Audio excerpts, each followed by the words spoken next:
जय हिंद दोस्तों, all can study में आप सभी का स्वागत है। आज बात करेंगे उस एक वायरल वीडियो की जिसने राजनीति में आप कह सकते हैं एक बवंडर सा ला दिया है। तो मामला क्या है? एक सरकारी फंक्शन, फिर आता है एक वायरल वीडियो और बस शुरू हो जाती है एक नेशनल डिबेट।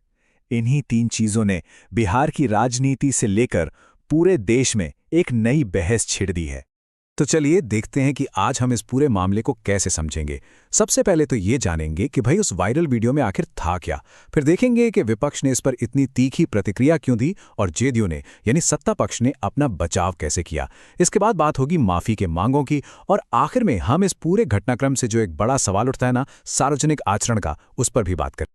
तो चलिए सबसे पहले बात करते हैं उस घटना की कि उस समारोह में आखिर हुआ क्या था। तो सीन कुछ ऐसा है, जगह है बिहार, मौका है आयुष डॉक्टरों को अपॉइंटमेंट लेटर देने का एक समारोह। मंच पर है मुख्यमंत्री नीतीश कुमार और वो एक महिला डॉक्टर को नियुक्ति पत्र दे रहे हैं। लेकिन ठीक इसी वक्त कुछ ऐसा होता है जो कैमरे में कैद हो जाता है और फिर विवाद खड़ा कर देता है। वीडियो में ऐसा दिखता है कि मुख्यमंत्री उस महिला डॉक्टर का हिजाब हटा रहे हैं और पास में खड़े डिप्टी सीएम सम्राट चौधरी उन्हें रोकने की कोशिश करते हुए नजर आते हैं। और बस जैसे ही ये वीडियो सामने आया, विपक्ष को एक बड़ा मौका मिल गया। आलोचना की, कह सकते हैं एक बाढ़ सी आ गई। तो सबसे पहले आवाज उठाई कांग्रेस पार्टी ने। उन्होंने इस घटना को सीधे सीधे बिहार में वुमेन सेफ्टी के बड़े सवाल से जोड़ दिया। उनका बयान देखिए, उन्होंने लिखा, सोचिए राज्य में महिलाएं कितनी सुरक्षित होंगी जब बिहार के सबसे बड़े पद पर बैठा हुआ आदमी सरेआम ऐसी हरकत कर रहा है। मतलब साफ है, उन्होंने इस एक पल को पूरे राज्य की कानून व्यवस्था का प्रतीक बनाने की कोशिश की। अब बिहार की सियासत हो और आरजेडी पीछे रह जाए, ऐसा तो हो नहीं सकता। उनके नेता हैं मनोज झा। उन्होंने इस घटना के मनोवैज्ञानिक असर पर बात की।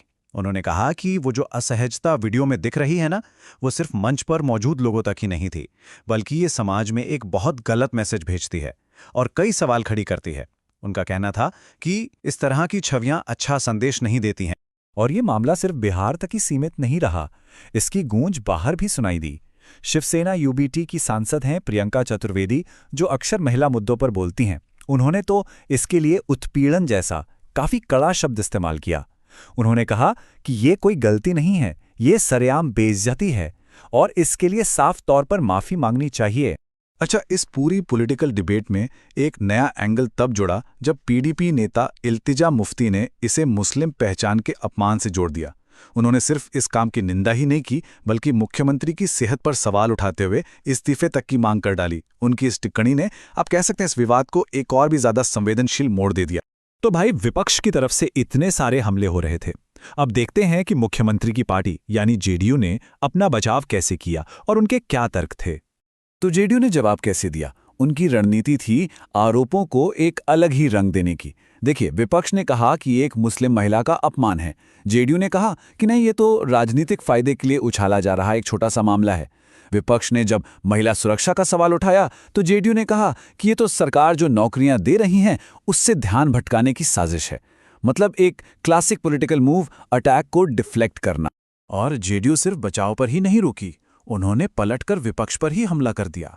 इस्तीफे की मांग पर उन्होंने कहा कि विपक्ष को यह नहीं दिख रहा कि सरकार कितने लोगों को नौकरियां दे रही है, और फिर एक सीधा निशाना साधा।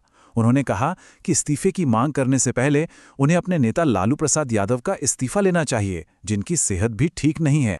तो ये तो हुई राजनीतिक बयानबाजी, लेकिन इसके अलावा भी समाज के दूसरे तबकों से भी आवाजें उठीं, जवाबदेही और माफी की मांग की गई।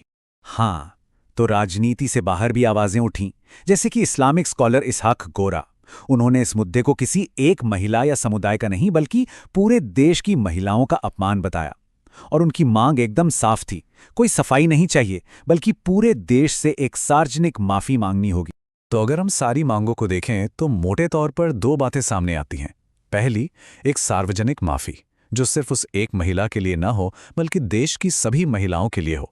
और दूसरी मांग जो कुछ लोगों ने रखी, वो और भी गंभीर थी कि मुख्यमंत्री अपनी उम्र और स्वास्थ्य को देखते हुए सम्मान के साथ पद से इस्तीफा दे दें। चलिए अब आते हैं इस पूरे मामले के सबसे अहम सवाल पर कि ये घटना एक नेता के सार्वजनिक आचरण यानी पब्लिक कंडक्ट के बारे में हमें क्या बताती है।